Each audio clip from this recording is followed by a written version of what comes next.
પૂર્વ કચ્છમાં મોડી રાત્રે ભૂકંપનો આંચકો અનુભવાયો। ભચાઉ તથા આસપાસના વિસ્તારમાં મોડી રાત્રે 1:30 વાગે ભૂકંપનો આંચકો નોંધાયો। ભૂકંપનું કેન્દ્રબિંદુ ભચાઉથી 15 કિલોમીટર દૂર નોંધાયું। રિક્ટર સ્કેલ પર ભૂકંપની તીવ્રતા 3.3ની નોંધાઈ।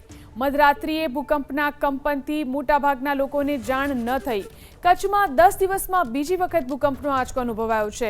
છેલ્લે 14મી ઓગસ્ટે વહેલી સવારે 4:45 વાગે 3.2ની તીવ્રતાનો આંચકો અનુભવાયો હતો। જો કે આ આંચકો કચ્છના ખાવડા નજીક અનુભવાયો હતો, એટલે કે પશ્ચિમ કચ્છના ભાગમાં કંપન અનુભવાયું હતું। હવે પૂર્વ કચ્છમાં આંચકો નોંધાયો છે।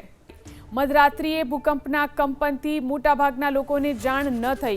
કચ્છમાં 10 દિવસમાં બીજી વખત ભૂકંપનો આંચકો અનુભવાયો છે। છેલ્લે 14મી ઓગસ્ટે વહેલી સવારે 4:45 વાગે 3.2ની તીવ્રતાનો આંચકો અનુભવાયો હતો। જો કે આ આંચકો કચ્છના ખાવડા નજીક અનુભવાયો હતો, એટલે કે પશ્ચિમ કચ્છના ભાગમાં કંપન અનુભવાયું હતું। હવે પૂર્વ કચ્છમાં આંચકો નોંધાયો છે।